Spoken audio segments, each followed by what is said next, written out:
Welcome to our channel, Behind My Story. Please like, share, and subscribe. I adore my family. I adore our get-togethers, our joking around, our meals, everything. I can't imagine my life without them. But one day, I almost killed them all. No, I'm not insane, I assure you, so don't worry. I'll tell you what happened. My name is Ginger. I'm 18 years old. As you can see, I'm wearing an apron. This is because I love to cook. I like all things kitchen related.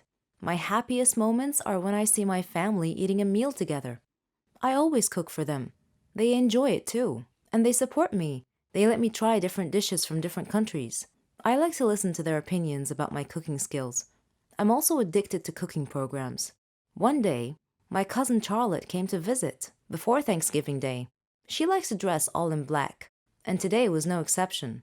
For some reason, she had called me earlier and asked me if I had ever heard of Thanksgiving's Day curse. I said no, of course, so she told me that the curse applied to large families who ate a big meal together on Thanksgiving. The curse was the result of an evil spirit named Vicky, who would possess the cook's body in some family's household and poison the whole family. She said that Vicky used to be a housewife who was a great cook and who loved her family, and yet she poisoned them all during Thanksgiving meal. She watched them die one by one, and then she killed herself as the grand finale. At first, I thought Charlotte was joking and trying to scare me, and I told her that it was nonsense, just an old wives' tale. But she said that every legend was usually based on facts. I paused for a second. That was partly true. I went to my room and searched the internet and found the same information about the curse that she had relayed to me, which frightened me even more.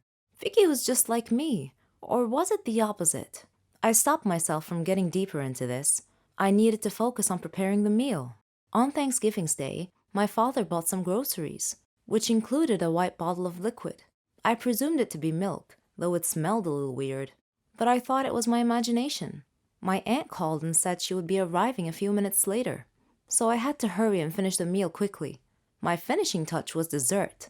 It was going to be pumpkin candy. I prepared it using the milk that Dad bought. After everyone had arrived, I served dinner.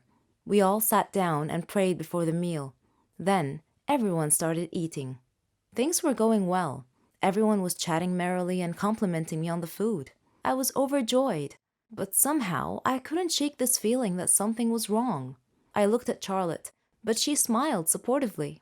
Suddenly, one by one, the people around the table started clutching their stomachs and groaning in pain.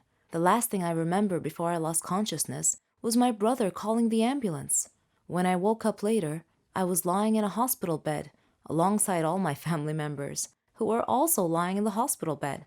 The doctor came in and reported happily that we would all be fine. Then he looked at me and winked. He also said, "Next time, young lady, I suggest not using white paint in your cooking." And that was how I almost killed my loving family. Hey, my name is Anne. It was the summer break before college, and as a graduation kind of celebration and before each and everyone went to a different college, my best friends and I decided to go on a fancy summer vacation to one of the most beautiful places on earth. At least that's what I think, to Hawaii. I was in my room daydreaming about wearing those cool coconut bras while enjoying an exotic juice, maybe even doing a hula dance, and then my best friend Kim called and burst my coconut bubble. She suggested that since we're off to a whole new stage of our lives, we may as well get a complete makeover. I thought she meant we should go shopping or something, but no, she said we should go to the hair salon and get new haircuts and maybe even dye our hair. I admit that I was overly excited about the whole thing, so I said yes. My normal hairdresser was on annual leave. She has always cut my hair exactly how I describe it. I love her. However, she has been gone for a while, and we couldn't wait any longer for a haircut, so I made an appointment with another hairdresser at the same salon. On a side note, Kim is blonde, while I'm a brunette. I know this info might not sound useful, but it will come in handy throughout the story. Kim and I drove to the hair salon. The place looked extra fancy, the kind of place you would trust.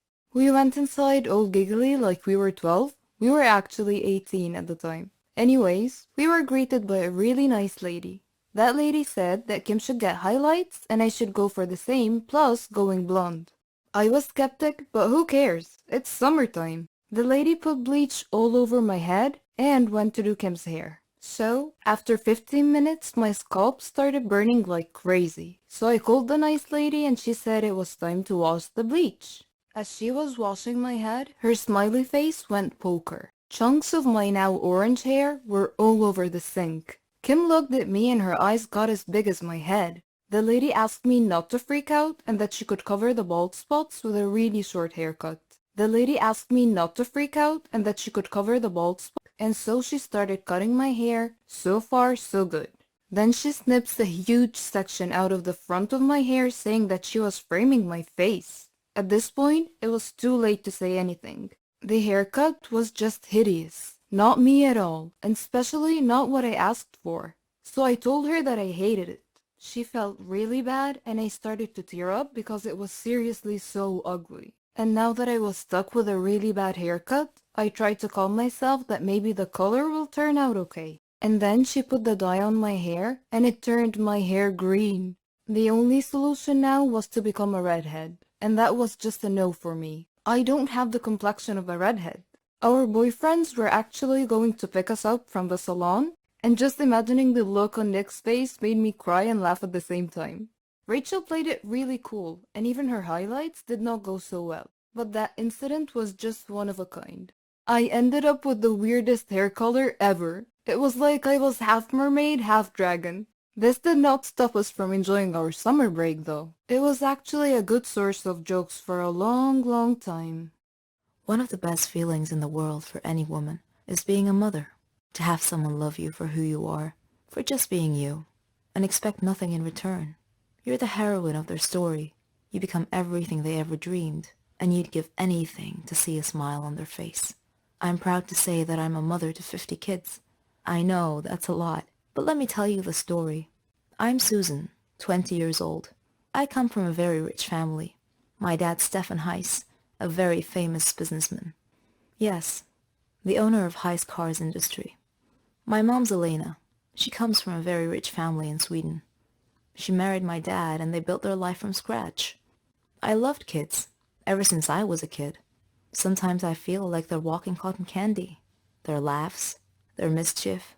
All the kids in our family loved me, and I loved them. Even my aunt said that I'd make a great mother someday. So did Henry. Henry was my childhood friend. We grew up together. We had the same interests, same hobbies. We even thought alike. We got married and started our life together. We were young, but our dreams were big. I was thrilled when I found out that I was pregnant, and Henry was so happy he couldn't believe it. He did everything he could to help me relax. He couldn't wait to be a father. But destiny had something else in store for us. We had just arrived from Sweden. Henry had a problem at work. He was talking on the phone while driving at high speed on a dangerous road. I tried to tell him to watch the road, but it was too late. A truck came out of nowhere and pushed our car off the side. We fell into the lake, and we were unconscious. When I woke up, I found my mother and Henry's mother both looking at me, trying their best not to cry, and I soon found out why. In order to save my life, they put me through an operation. Not only have I lost my child, but I won't be able to have one ever again. Henry was also bruised, but my wounds ran way deeper. That was it, and I could never forgive him. If it weren't for him, none of this would have happened, I thought. None of it.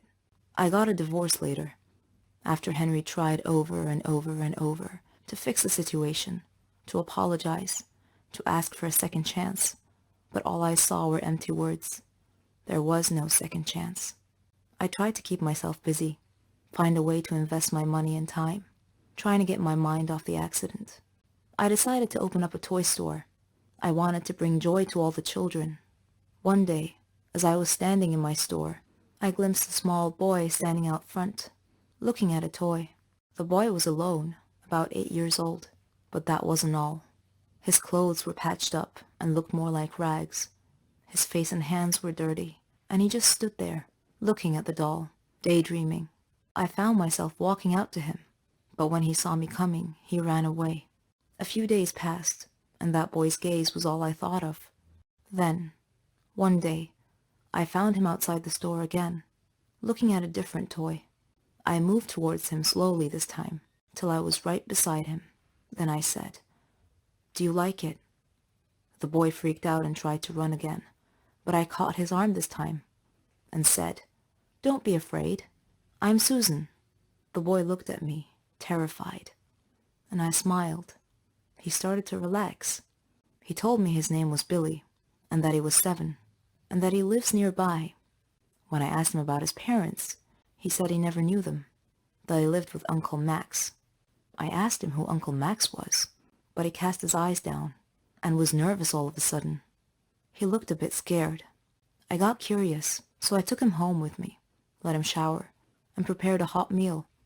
I told him that I'd take him home after he'd eaten. I asked him about where he lived. He was quiet for a second. Then he said he had to go, that his brothers and sisters were waiting for him. I asked him how many he had. "Around 50, he said. I was shocked. He told me that they all lived in a big room with Uncle Max. "But how is this Uncle Max able to look after you all?" I asked curiously. But he got nervous again, and he insisted that he must leave, so I decided to take him there. Maybe it'll help clear some of the mystery, I thought.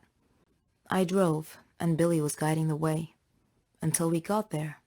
The place was a bit far from all the other houses. It looked more like a dump, with some sort of shack built on it.